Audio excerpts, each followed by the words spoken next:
Hello and welcome. This is a podcast explaining Ukraine by UkraineWorld.org, a website in English about Ukraine. My name is Volodymyr Yermolenko. I'm chief editor of UkraineWorld.org.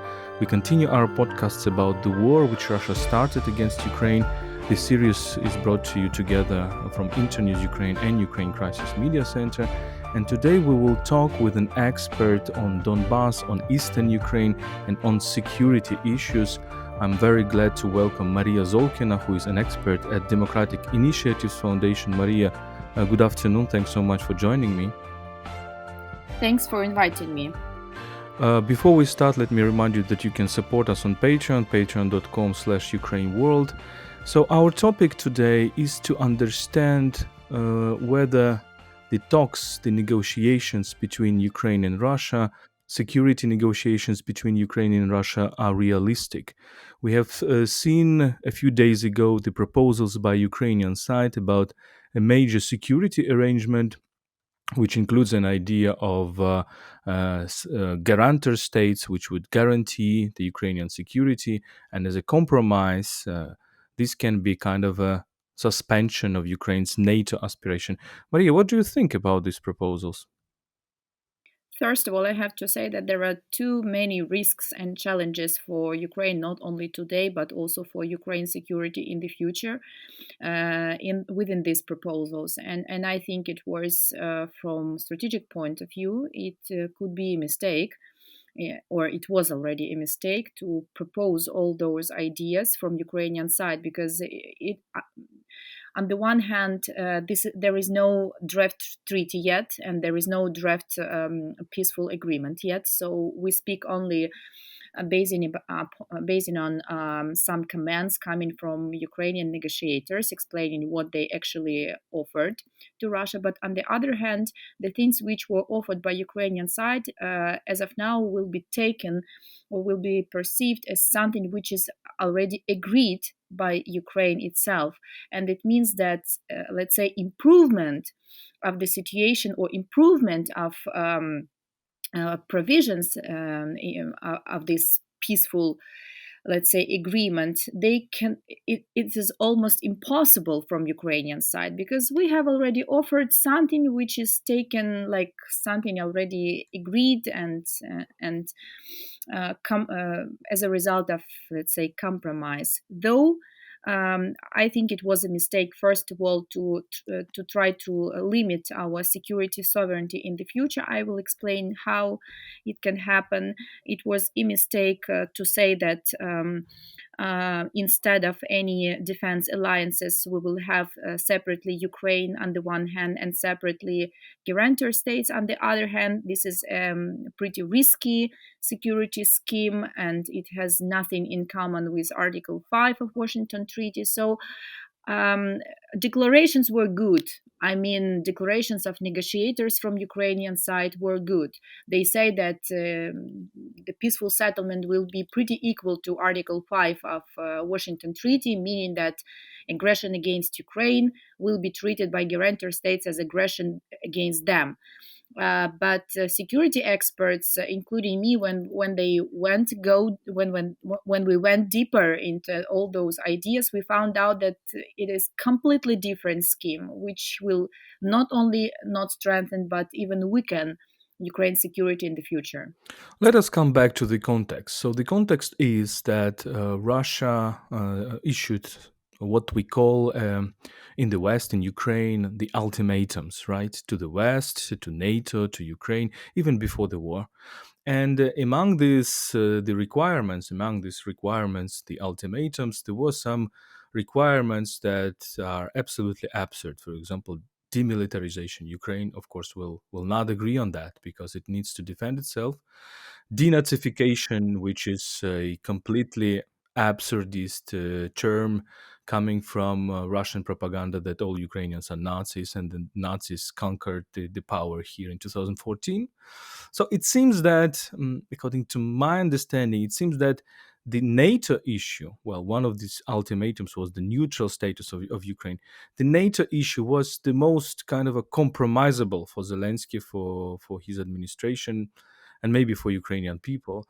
And therefore, this track was chosen because, on the one side, still find something about it. On the other side, it should involve many other countries, right? Because this is an ultimatum not only to Ukraine but to other countries. So to drag other countries also in these negotiations, and giving the fact that the decision in NATO countries are taking mostly unanimously, and there is very little probability that everybody will agree on Ukraine's NATO membership, the presidential office started to think how to replace it. And I don't know if you agree with me. I would think that they were looking on the Austrian model, the 1955 Austrian model, when Austria was declared neutral states, but under the big treaty which involved the countries that occupied Austria since the end of the World War II. Was this a model, do you think? No, Ukraine will have an updated Budapest Memorandum, which means the Ukrainian model of no security, actually. I will remind our audience that the main problem was when it comes to demilitarization of Ukraine, as Russia demanded, and which is not actually possible for Ukrainian side.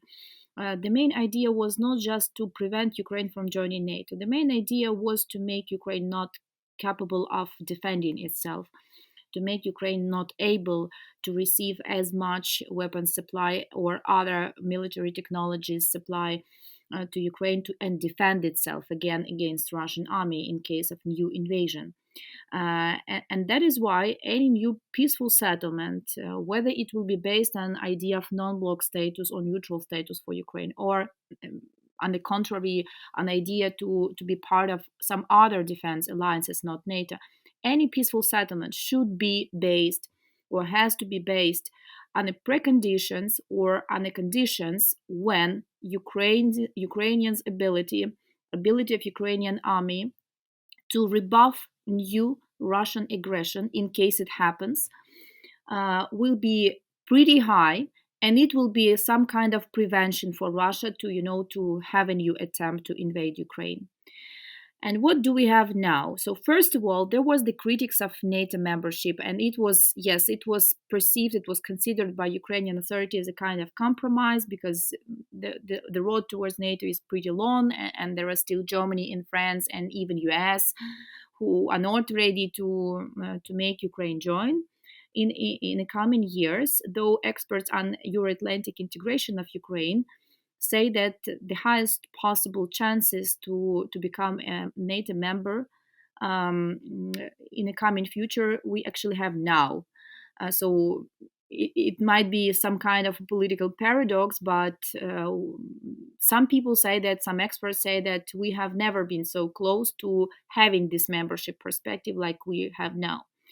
But nevertheless, if we compromise about NATO, so we refuse from NATO membership perspective, it means that the replacement should be adequate and should provide Ukraine with pretty identical or pretty equal security guarantees, making the price of new invasion for Russia too high to use that kind of scenario.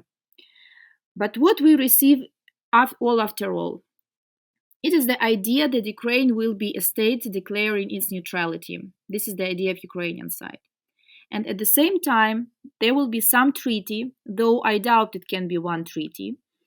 The treaty which will be signed by number of different states, absolutely different states, with absolutely different interests, with absolutely different international policy and foreign policy priorities.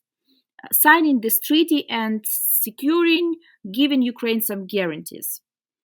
It means that if it is just the one treaty, the provisions of its treaty taking into account that two different states will be signing it, the sense of this treaty will be, let's say, very compromising. So, because I doubt that Israel or Poland, China, and US can give Ukraine the same promises or assurances or guarantees for support.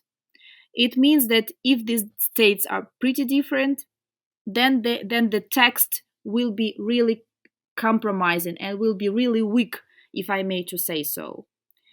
Um, and the scheme of providing security for Ukraine will be not like a collective security, but will be more like um, having some consultations in case of new invasion, what has actually already happened.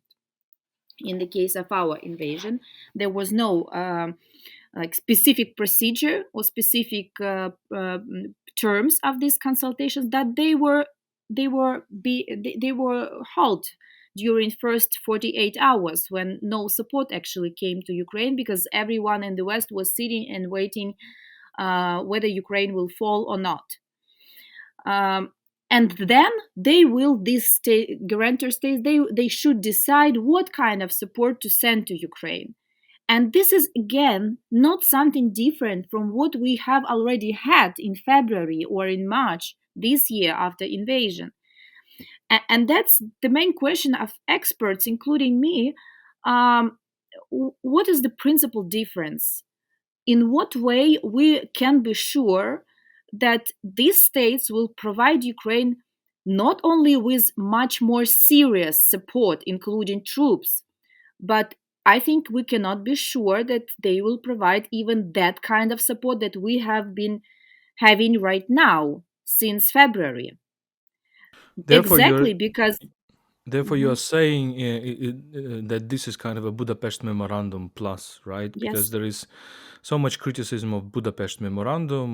Let me remind to our listeners that Budapest Memorandum is a kind of a document with no basically legal obligation, not legally binding document, in which some states signed it. Remind me, it's United States, UK, and Russia, right? Signed it to as a kind of a trade-off for Ukraine giving up its nuclear weapons in the 90s. So you think it will be the same, and there will be no automaticity with regards to defending Ukraine in case of aggression? Is that what you're saying? Yes, there will be no automatic reply, according to the scheme which is used by NATO, for example, like collective defense principle, and that is why, of course, we still don't have a treaty, and maybe this draft even treaty doesn't exist at this very moment. But the core principles is like that. The core principles which were offered by Ukrainian side, they are like that, and that's really an update of Budapest Memorandum, because according to Budapest Memorandum, the guarantor states or the signatories, they had to conduct consultations in case of any, not only military, by the way, in case of any threat to sovereignty and territorial integrity of Ukraine. And since 2014, Ukraine has asked, if I'm not mistaken, 4 times to start this kind of consultations in the framework of Budapest Memorandum, and Ukraine didn't receive any response on that appeal from any of signatories, not only from Russia but also from United Kingdom, US, France, and China, which joined this Budapest Memorandum later after it was already signed. And that is why the main risk is not, to be trapped in a new Budapest memorandum, which will have another form, because as of now, the main argument, pro argument of Ukrainian negotiators is that it will be not a memorandum, it will be full-fledged international treaty, which has to be ratified by parliaments of all the guarantor states, and according to Ukrainian authorities' position, it will make these guarantor states act in case of new invasion. It will make the provisions of this treaty have legal binding power, in comparison, in contrast to Budapest Memorandum, which was like a declaration, whether we want to or not, we decide on our own to support Ukraine or not to support. But even if there is an international treaty ratified by parliaments, in any treaty there can be concrete terms with legal binding force, making these guarantor states send troops, send specific weapons. Anyway, there will be, the choice. It will be formulated like a choice of guarantor states, and this is pretty predictable how to support Ukraine. And this kind of support can be absolutely different. Like now, different member states of NATO or EU, they decide on their own what kind of weapons to send to Ukraine, what kind of support to give to Ukraine. And we have to keep in mind that in case we have some kind of settlement based on this formula right now, and everyone in the West feels a relief with, so to say, pretty short lasting conflict. Uh, after that, the new aggression will be so hard to overcome in terms of fears from the West to support or not to support Ukraine. And I hardly believe and I believe the Western countries will hardly provide Ukraine in a very short term, on a very short term basis, all those weapons and all those supplies in case Russia invade one more time. But exactly because everyone will be scared by the fact or by the perspective to to destroy this pretty complicated scheme with so-called neutrality, with so-called guarantees, which will never work in case there is a new invasion. And that's the main risk, to think about what will happen in the future. Coming back to this Budapest memorandum, I think you're right that it was absolutely weak instrument, and 2014 basically confirmed that, because what we are all surprised is why the Normandy format was established with France and Germany instead of a Budapest format, basically with United States and UK. Why Ukraine not has not invited, for example, these Budapest guarantors, UK and United States, to basically to be in these negotiations. So that also shows that in case of aggression, Russian aggression, just Budapest memorandum didn't work. Let me also touch upon the issue of NATO, because on the one hand, well, this proposal can be seen as a Zelensky's office, Zelensky's team looking really for compromise and starting to look for another solution. Now, what can be done if, for example, Ukraine doesn't join NATO? But the critics of these proposals are saying that, uh, look, if Ukraine declares neutrality, then all cooperation with NATO will stop. And this cooperation is something very important for Ukraine, not only modern weapons, but also instructors, but also intelligence sharing, some other stuff. Do you agree with this criticism? I completely agree with this critics, and I think this is a strategically not effective step for Ukraine, or not. This is a mistake to refuse officially from NATO membership, especially taking into regard that this perspective is already included into Ukrainian constitution. But anyway, we have to understand that yes, even if Ukraine refuses from this membership perspective, the only possible alternative, good alternative, which can be not necessarily for a long period of time, but at least temporary, it should be some kind of new defense alliances with countries which will be ready to cooperate with Ukraine or to integrate with Ukraine in some new collective defense or defense security alliances, in contrast to those NATO member states who are not ready to be with Ukraine under one umbrella. It can be, first of all, Poland and other Eastern European states.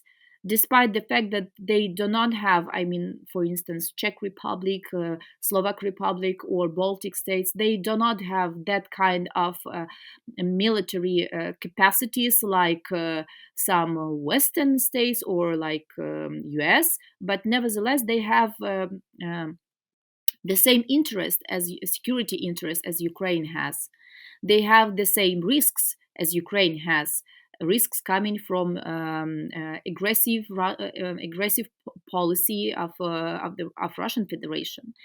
There is United Kingdom, which is very powerful partner of Ukraine, and if I may, let's say, to map Ukrainian partners or to range them as of now, I would say that United Kingdom is maybe even much more strong partner in terms of its readiness to support Ukraine than even the US right now.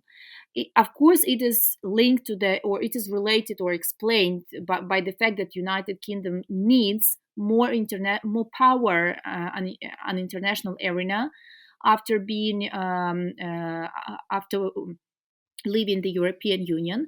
But here our interests comply actually, and we can remind ourselves that the idea of so-called trio between United Kingdom, Ukraine, and Poland, the idea of a new alliance, was already announced, and this alliance was already established exactly before Russian invasion in February. But because of the current situation, so actually no concrete, provisions were presented regarding the fact how this alliance can and will function. That's why I think, yeah. So I agree totally with that kind of skepticism about refusing from NATO. It will definitely influence the level of cooperation between Ukraine and NATO member states. Military exchange, military exercises between Ukrainian army and NATO member states armies was of a fundamental importance for Ukrainian army to not just to train on a practical level, but to get used to work with some kind of weapons, Western weapons, which are not possessed by Russian army, but which are possessed by Ukrainian army as of now, and which is used by Ukrainian army on the ground in this war. Intelligence communication, intelligence services exchange, again of crucial importance, because exactly due to real-time exchange of information between Ukrainian intelligence service and Western partners intelligence service, we are so precise in planning our operations and rebuffing Russian attacks, and planning special operations on the ground. And if you will go back to the proposals coming from Ukrainian side in Istanbul, it was very remarkable. It was noticeable that within those proposals, it was very important idea that in case Ukraine announced its neutrality and non-block status and signed that kind of a treaty with international partners like guarantors of our neutrality, Ukraine will not agree that Ukraine will not join any security or defense alliances in the future. How can that be? I am asking like an expert and as a citizen also. How can we officially limit, and give such a promises for limiting our sovereignty, our sovereign decisions for the future, and saying that we will never join any defense or collective security alliances, not only NATO, but others as well? It means that even, mini NATO, if I may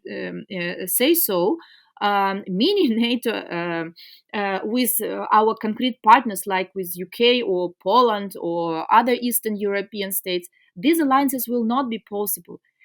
In those proposals, there was an idea that military exercises on Ukrainian territory again will be not possible if one of these guarantor states will be against that. And we, of course, understand that Russia will be always against any military exchanges and exercises on Ukrainian territory if these exercises are not between Russian troops, which is absurd, and Ukrainian ones. Um, it means that the main risk is not just with peaceful agreement at all. The main risk is what we will do after that, whether we will have opportunity to receive at least the same scope of weapon supply and military support like we have now, whether our army will be able to increase its capacities and its military capabilities, being the army of a neutral state with very limited cooperation with NATO and other countries or member states of NATO in terms of security cooperation. That's the main question. And whether it's okay for us, to promise that we will not join any security alliance in the future, because every time Ukraine will try to enhance cooperation with other states in security or in military area, we will receive what? We will receive Russia's aggression again. Indeed, this cooperation is very important. The cooperation in the intelligence, the arms that Ukrainians are receiving, basically, we can say that the efficiency of Ukrainian resistance right now is due to two factors: the spirit of Ukrainian nation, the readiness to defend the country, but also due to support, technical equipment, intelligence, arms support, which is coming from its international partners. And limiting that option is a disaster, because it will really weaken Ukraine's defense capabilities and basically put these international partners under risk. Because if Ukraine is unable to stop Russia here, we all understand, I think, that Russia will continue its aggression farther and also attack NATO states. Let us, for the conclusion, let us think about a possible solution. How this possible solution can look like. For example, as far as I see, you propose much lesser number of countries with which Ukraine should have agreements and collective security agreements. Obviously, we should not involve Russia as a guarantor, because Russia can use any agreement of security guarantees as a legal basis for its attack. Let's not forget about this. It can declare that there is a problem with security, in Ukraine, and therefore Russians need to step up to defend somebody. That's what we have already seen. So you propose to limit this number of states, keep the NATO perspective open, maybe delayed but open, and does not to exclude enhanced cooperation with NATO, enhanced cooperation and other possible security alliances. Is that what you propose? Yes, that's exactly what I have been proposing. So, ideally, to keep the probability to move towards NATO membership open. Yes, we can compromise the perspective. Let's say we can delay it, but not to refuse from it officially.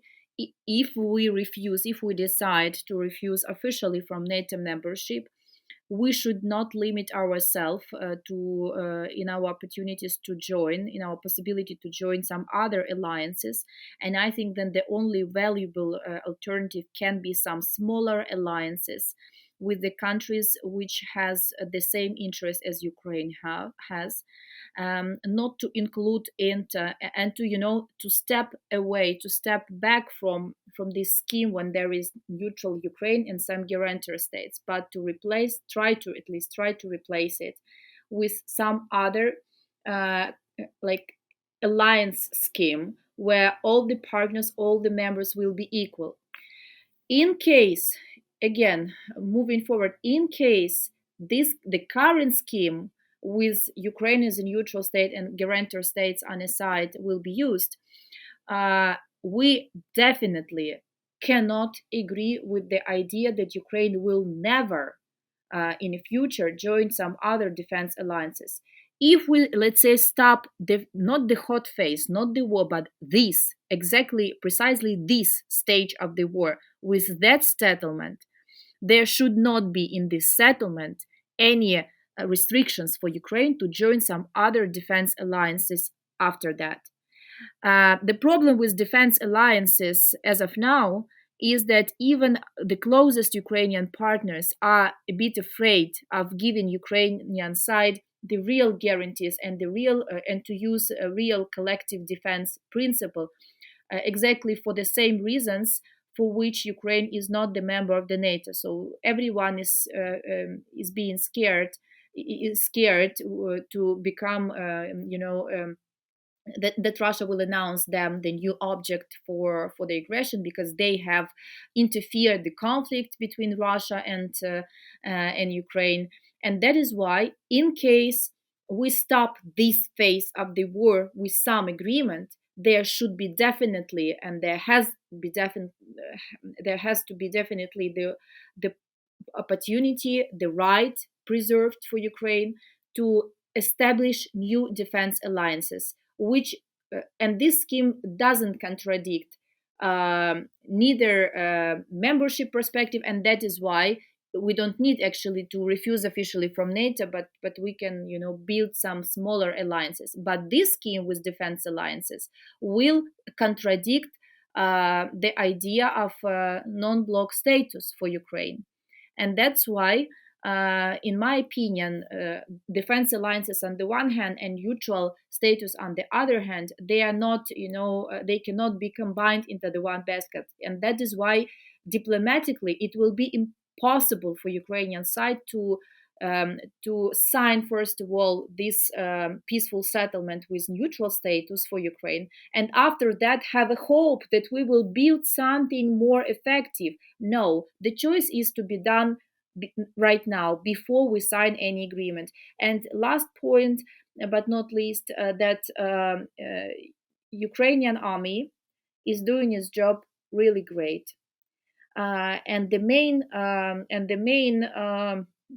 let's say suggestion which for at least I have been hearing from our officers and soldiers is that not to sign agreement until Ukraine is in the strongest possible position from military point of view on the ground, because diplomatically Ukraine will not be able to withdraw Russian forces. Unfortunately for our Western audience and unfortunately for Ukrainian civilians, diplomatically Ukraine will not be in the coming weeks able to withdraw Russian forces from Ukrainian territory. So first, the army has to make a job, make it work, make a job, and push Russian forces as close to the border as possible, and in the moment of strongest possible position on the ground, only then to sign any agreement. This is advice which I have been hearing from military guys, and I think that political leadership has to follow it. This is pretty rational one. So this is a very important statement because we have seen from the Donbas war that if Russians take some territories, it's impossible to kick them out diplomatically. The only way they can be kicked off is militarily, and this is what we are experiencing right now around Kyiv. So Russians are leaving Kyiv region, Kyiv Oblast, and this is primarily because they understand that they lack forces to keep these territories. Unfortunately, what we are witnessing right now is that they will be relocating their forces on Donbas. Maria, you are yourself from the Luhansk region, from Stanica Luhanska. As far as I see, the situation is very difficult there. So many cities are completely destroyed, and many people are taken as hostages by Russians. And the last point, what do you expect in the coming months? Do you think that Russians will try to encircle or kind of hit the parts of Ukrainian army in the east, close to in the Donetsk and Luhansk Oblast? And do you think this will be the main stage for for military fights in the coming weeks? I have been saying for 3 weeks already that the main battlefield will be not around Kiev or not in the north at this stage of the war, but in east and south of Ukraine. First of all, in Donbas, because Donbas has both strategic and symbolic meaning for Russia. Without occupation of the whole territory of Donetsk and Lugansk Oblast, Russia will be fully like a loser and any propaganda will be able to justify that Russian army was not able even to occupy the territory like they pretend of so-called republics, because they want them to be to have all the territory of Donbas. And in international media, it's not so much information about what is going on in Donbas, but I have to say that the heaviest battles as of now have been taking place in Luhansk region. There is a hell already for a couple of weeks, and Russians have occupied part of previously government control areas of Luhansk region, like Shastya or Stanitsa Luhanska, from where I am originally. But this is a very limited area occupied. Let me say, and it was occupied mainly because Ukrainian army did a tactical step back, because this is tactically not very suitable position for rebuffing aggression, because this is like on a down in comparison to the hill where Luhansk is situated, and Ukrainian army did this tactical step back from there. But all other cities in the northern part of Luhansk region, around all the cities, are the heaviest battles are taking place. Rubizhne, Severodonetsk, Lysychansk, Popasna, Kremina. So everywhere, Ukrainian army keeping the defense line, and every day is rebuffing thousands and thousands of staff, military staff, soldiers coming to those cities from Russia territory or from so-called LPR territory, and who try to occupy new towns. Yes, I think the main battlefield will be there, but Donbas will be not enough for Russia. And I think that really Russia will really sit down and try to make a settlement, try to sign something with Ukraine only in case they occupy the whole Donbas, and in case they fix their position in the south of Ukraine, mainly in a part of Zaporizhia region and in a whole Kherson region. So only having control over all those east and south, Russians will be ready to try to settle somehow the and to sign something. Before that, I hardly believe that it will be in Russian interest to make a real to make negotiatives effective, and to conduct negotiatives constructively from their side. As of now, Russians are trying to encircle Ukrainian army in Donbas, and that is why the strategic importance has the battlefield close to Izium in Kharkiv region. Uh, in case, I hope that will not happen. In case Ukrainian defense line will be broken around Izium, then the encirclement of Ukrainian army in Donbas will be almost inevitable for us, because they will come. I mean, Russians will come from the Kharkiv region, from the north, and they will come from the south, where they partially control the southern region of Kherson and Zaporizhia, and that is why Ukrainian army is fighting so heavily in Kharkiv region, exactly close to Izium, and in Donbas itself. And in Donbas, maybe the most trained, the most effective, and the most skilled, maybe, Ukrainian army divisions are situated, and that is why this is not an easy task for Russians, and I hope they will not succeed with occupying any new, part of the territory in Donbass. Thank you very much, Maria. Let's hope indeed that Ukrainian army will be strong enough to defend itself and defend Ukrainians all over Ukraine. Let me just address the for our listeners is that you are receiving news of a positive developments around Kyiv, but indeed it can be just change of Russian tactics and relocating their troops, focusing much more on the east and south. So the successes of Ukrainian army is a very good sign, but doesn't mean that everybody should relax or the West should relax. Ukraine needs more arms, more sophisticated, modern arms, uh, air defense systems, primarily anti-missile systems, armored vehicles. That's what we hear from Ukrainian military experts. And sometimes we see that some countries are blocking these supplies. They should be stopped, and supplies should be going increasingly, because Ukrainians are really having a chance to stop Russia here on our territory. Thank you so much, Mariia. We had Mariia Zolkina, who is expert at Ilko Kucherev Democratic Initiatives Foundation. Follow her on Twitter. She's one of the best Ukrainian security experts focused on Donbas and Eastern Ukraine.